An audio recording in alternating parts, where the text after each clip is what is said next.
Hello friends, வணக்கம் and welcome to South Indian Bites. இன்னைக்கு நம்ம பார்க்க போற ரெசிபி chicken shami kebab.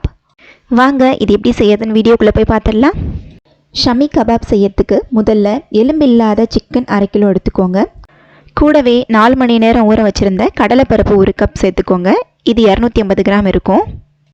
அப்புறமா ஒரு பிரிஞ்சி இலை, ஒரு துண்டு பட்டை, 2 ஏலக்காய், 8 பல் பூண்டு, 1 இன்ச் அளவுக்கு இஞ்சி, 10 காஞ்ச மிளகாய். இதுக்கு பதிலாக நீங்கள் தனி மிளகாய் தூளும் சேர்த்துக்கலாம். 1 டேபிள் ஸ்பூன் சீரகம், 1 டேபிள் ஸ்பூன் மல்லி விதை, 2 கப் தண்ணி, 1 டீஸ்பூன் உப்பு, இதெல்லாம் சேர்த்து நல்லா கிளறி விட்டுக்கோங்க. அப்புறமா சிக்கன் நல்லா வெந்து நம்ம சேர்த்த தண்ணி எல்லாம் வற்றி வர்ற வரைக்கும் இதை மூடி வச்சு வேக வச்சிடலாம். 25 நிமிஷம் கழித்து பார்க்குறேன். பாருங்கள், நம்ம சேர்த்த சிக்கன் கடலைப்பருப்பு எல்லாமே நல்லா வெந்து வந்திருக்கு. கொஞ்சம் கூட தண்ணி இல்லாமல் சுத்தமாக வற்றிருக்கு. இப்போ நம்ம சேர்த்த பட்டை, பிரிஞ்சி இலை, ஏலக்காய் இது மூணுத்தையும் இதிலேருந்து எடுத்துருங்க. அடுத்ததாக நம்ம வேக வச்சுருந்த சிக்கனை சின்ன சின்னதாக கட் பண்ணிப்போம். ஏன்னா இப்போ நம்ம அரைக்க போகிறோம். நீங்கள் எலும்பு உள்ள சிக்கன் சேர்த்துருந்தீங்கன்னா எலும்பு தூக்கி போட்டுட்டு மிச்சம் இருக்க பீஸை கட் பண்ணி வச்சுக்கோங்க. எல்லா சிக்கன் பீஸையும் நறுக்கின பிறகு நம்ம வேக வச்சுருந்த கடலைப்பருப்பு கூட 1 டீஸ்பூன் கரம் மசாலா, பொடியாக நறுக்கின ஒரு மீடியம் சைஸ் வெங்காயம், பொடியாக நறுக்கின ஒரு பச்சை மிளகாய், நறுக்கி வச்சுருந்த சிக்கன் இதெல்லாம் சேர்த்து தண்ணி சேர்க்காமல் நல்லா நைஸான பேஸ்ட்டாக அரைச்சி எடுத்துக்கோங்க. தேவைப்பட்டால் கொஞ்சமாக தண்ணி தெளித்து அரைச்சிக்கோங்க. நைஸாக அரைக்க பிடிக்காதவங்க குறைப்பாக கூட அரைச்சி எடுத்துக்கலாம், அதுவும் நல்லாயிருக்கும்.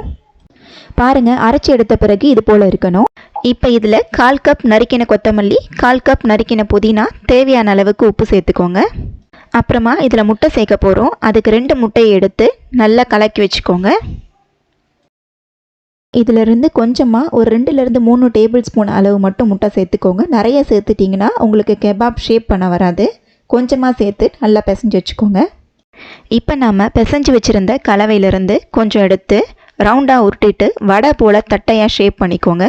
கொஞ்சம் கூட விரிசல் இல்லாமல் இது போல் ஷேப் பண்ணிக்கோங்க.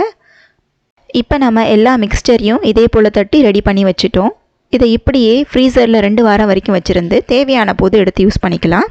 ஃப்ரீசரில் வைக்கும்போது வீடியோவில் காட்டுற போல் ஒரு லேயருக்கும் இன்னொரு லேயருக்கும் நடுவில் பட்டர் பேப்பர் வச்சு யூஸ் பண்ணும்போது மறுபடியும் நீங்கள் எடுத்து யூஸ் பண்ணுறதுக்கு ரொம்ப ஈஸியாக இருக்கும். இப்போ நம்ம ரெடி பண்ணி வச்சுருந்த கபாப் எல்லாம் ஒன்றா எடுத்து முட்டையில் டிப் பண்ணி ஒரு பிளேட்டுக்கு மாற்றிடுவோம். அடுத்ததாக ஒரு பேனில் எண்ணெய் ஊற்றி எண்ணெய் சூடானதும் இந்த கபாபெல்லாம் அதில் சேர்த்துடலாம். இதை மிதமான தீயில் வச்சு 2 சைடும் பொன்னிறமாகிற அளவுக்கு திருப்பி போட்டு பொரிச்சு எடுத்துக்கோங்க. அவ்வளோதான், நம்மளுடைய சிக்கன் ஷமி கபாப் சூப்பராக ரெடி ஆகிடுச்சு. இது கூட கெட்சப்போ அல்லது க்ரீன் சட்னியோ வச்சு சாப்பிடும்போது அருமையாக இருக்கும். க்ரீன் சட்னியோட லிங்க் டிஸ்கிரிப்ஷன் பாக்ஸில் தரேன்.